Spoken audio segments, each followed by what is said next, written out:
Okay, here's my take on the whole Eagles are lip syncing, since 2018 or whatever.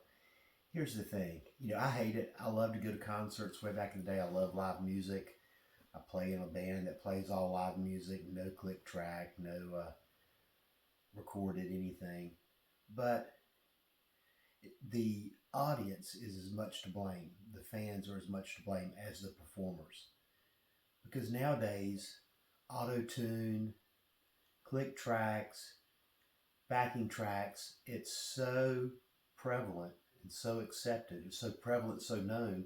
The average, excuse me, the average person, especially that's not a musician, they don't know or care about any of that stuff. They want to go to a concert or an event and they want it to sound perfect. And that's what they're accustomed to. So everything you watch on television now, every live concert you go to, it's all auto tuned. There's all click tracks. There's all backing tracks, various combinations. There's live vocals. There's vocals that aren't live. They are live. They're auto tuned.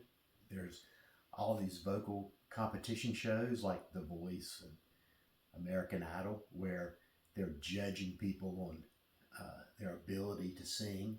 Um, I know people, and I've heard people say this, people that are practically tone deaf, from my perception, that they'll hear an actual live person singing at a coffee shop or a restaurant, say, "Oh, he sounds a little pitchy. He sounds a little pitchy." I'm thinking, man, it's what you're hearing is an actual human voice singing. Where when you watch everybody on television or go to your favorite concert, they're not singing, or if they are singing, they're computer enhanced.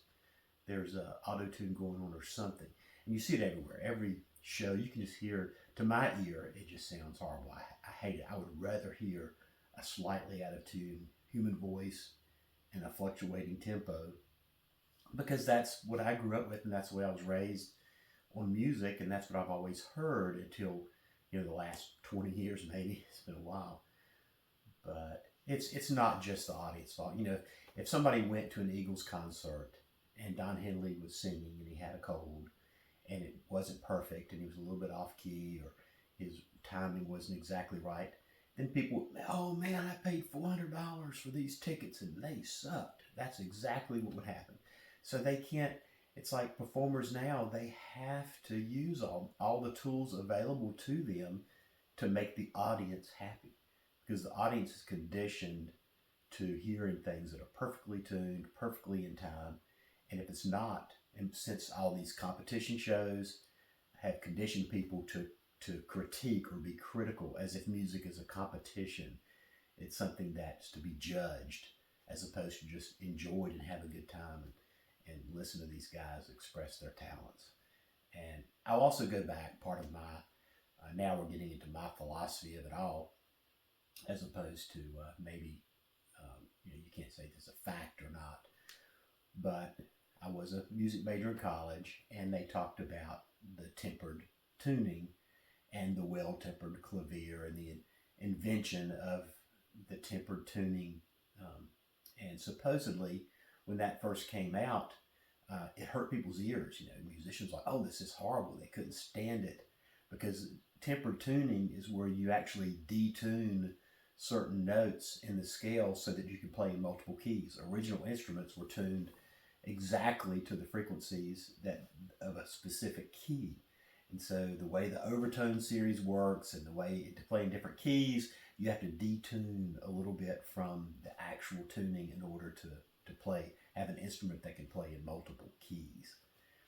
So people heard that initially, and it really hurt their ears. Well, our entire lives, for a couple hundred years or more, um, we've only ever really heard the tempered scale. So our ears are now totally adapted to tempered tuning.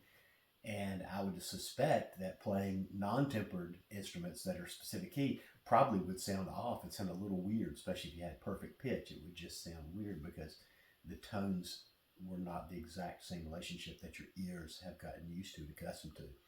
Well, now people's ears are accustomed to perfectly tuned vocals and instruments. So they hear something that's slightly out of tune, which is actually natural and normal, but their ears, it doesn't sound right. "Oh, that's pitchy," or "that's off." Anyway, that's my 2 cents in the matter.